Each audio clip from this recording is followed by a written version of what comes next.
You ever get hit with that INFP emptiness where just nothing lights you up? You have no spark. Even your biggest dreams just feel empty and far away and hopeless.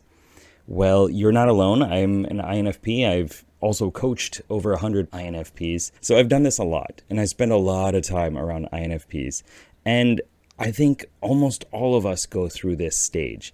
So stick around and find out what is happening and what you can do about it based off my own experiences personally and through coaching. So this comes from a comment on one of my videos. INFP here, although I'm at a point where there are no passions and nowhere to plant a flag, it's all just fizzle. So it's easy to feel like we are broken when we don't have a passion, when nothing fuels us, nothing lights that fire, we are not activated. And unfortunately, a lot of us can spend way too much time in that position where we're just overwhelmed by our emotions. We don't know what to do. Everything feels hopeless. And eventually, most of us do get through that. It takes work, though, and it takes actively approaching your goals in a way that is discomfort. Like, it's all just discomfort. It's very uncomfortable.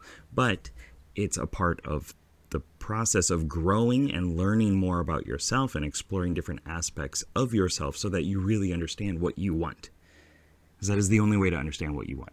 It's not through sifting through it, and if I just spend more time thinking about it and feeling through it and looking into my past and imagining different possibilities, then I'll figure it out. It rarely happens like that. It is usually an active, intentional approach to shaking things up in your life. That is what extroverted intuition, our auxiliary function, is about.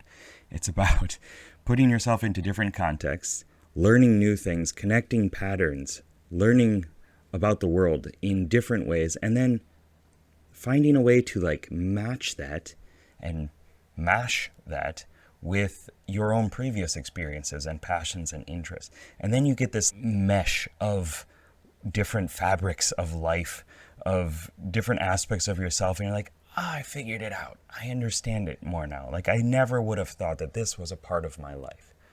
Same with me going to Japan when I was 18 in 2003 was the first time, long time ago, and I've been here pretty much ever since.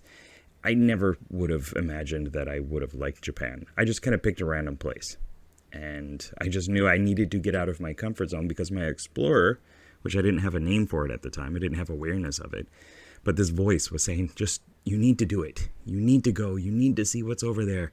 You need to see if you can fend for yourself in the world. And through that, I learned so much about myself, and I am now in this position where I'm a hypnotist, I'm a coach, I'm a trainer. I've made 8 or 9 courses. I've published 3 books. I spend time every day doing something that lights me up. I'm a father and husband, all these things, right? Because of just doing stuff that was strange or uncomfortable at the time. And then learning more about my edges and figuring out who I am. So for most of us INFPs, not being passionate about something is not a sign that you're doomed. It's a signal that maybe it's time to actively pursue those things. A quiet nudge or a loud nudge from your psyche saying, you got to go explore.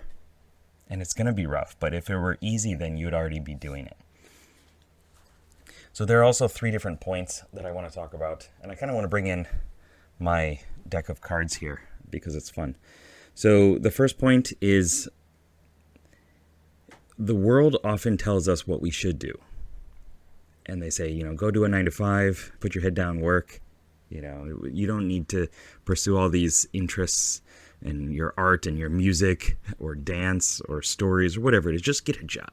Just get a normal job, pay your bills. Why can't you just be happy? We are not happy with that. It is so unfulfilling. It's a matter of putting yourself in those contexts where you learn that there is more to life to be curious about, and that actually when you do curiosity, when you explore, it lights you up and it feels good and you feel more energized. Before you do it, it doesn't feel like that. It's scary. It's like, I just need to Just rest another day, week, year, decade. Yeah. Then I'll have it. And it just never works out like that.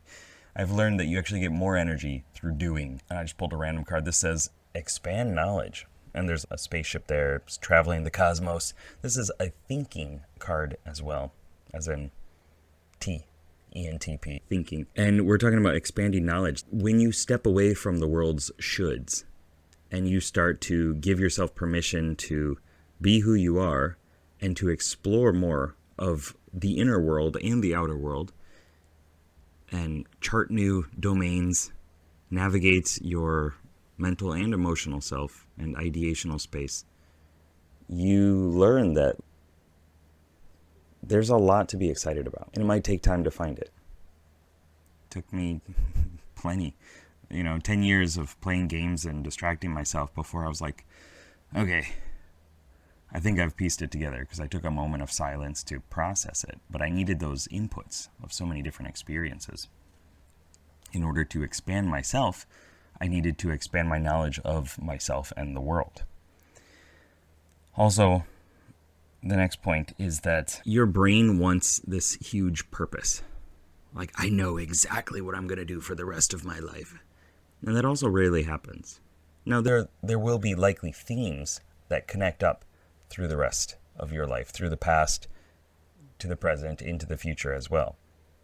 Like, I will always want to be an entertainer in some way and an explorer in some way. I wanted to be a comedian when I was younger. That didn't even pursue that, but that's what I wanted to be. And then I kind of wanted to be like a mascot, entertainer. And then I wanted to be an astronaut. And putting those together, I am entertaining people and making people feel good about themselves, which I found out was the core of my desire to entertain. And also exploration. Well, I'm not exploring the cosmos, but I am exploring idea space. And so go micro with it. You can find meaning in the smallest stuff. There was this moth outside in the garden. It was like as big as my hand. And I was just watching it. Like, what is this? What is this thing's life like? What is it doing? Why is it so big? How does it feel? What's going on in there? Just really curious about it. And those little, like a sparkle outside. I can see some sparkles off this black tarp thing that I have. And there's joy in there. So maybe that's part of your purpose. Finding those little things. Finding something that just makes it easier. A little bit easier to breathe. A little bit more restful. Could be a song. Could be that sunlight. Could be a game. Could be a line in a movie or a story. And just write it down and take note of it. And see if that is a common theme or thread throughout your life. And also, one of the biggest things that has been helpful for me is get ready. Brace yourself. Connecting with other people. Yeah. Peopling. Creating a community. I couldn't find a community necessarily, and I ended up creating one. And serving people has been so helpful. And I know as an INFP, other personality types might be like, well, you're an INFP, you only care about yourself. But that is definitely not true. And if you can find a way to serve and help other people feel good about themselves, you will likely also feel good about yourself too. I was going to look at my other card that I took here. Oh, perfect. It says Unite Family, and it's a bunch of dryads and druids dancing around a tree, in front of a tree, around like a ceremonial sigil. We are all one big family. Maybe it's part of your purpose to bring like-minded people together. Maybe it's not. But maybe it is. You don't know until you go explore. And looking at the metaphor that was used in the comments, we're talking about nowhere to plant a flag. Well, I'm wondering, he's at the point where there is nowhere to plant a flag. Well, how did he get to that point? What were the steps that he took?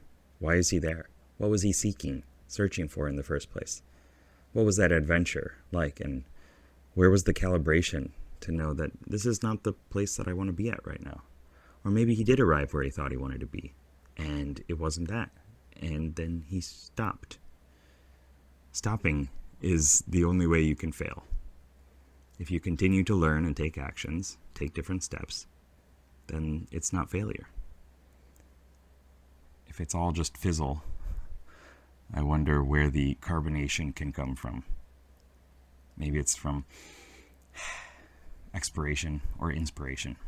So I suggest trying one thing, just a small thing, something that, is more tied to your passions, whatever that may be. And then see how you feel about it. See if it even gave you a little spark. And if it did, pursue it more. Pursue it bigger, greater, more expansive. And see what happens. You don't need to just pick one thing and do that for the rest of your life. What does your fizzle look like? Sizzle? Fizzle? Yeah. Let me know in the comments, what is your purpose or passion? What lights you up? Maybe that'll help somebody else find theirs too. Boing. Boing. Boing.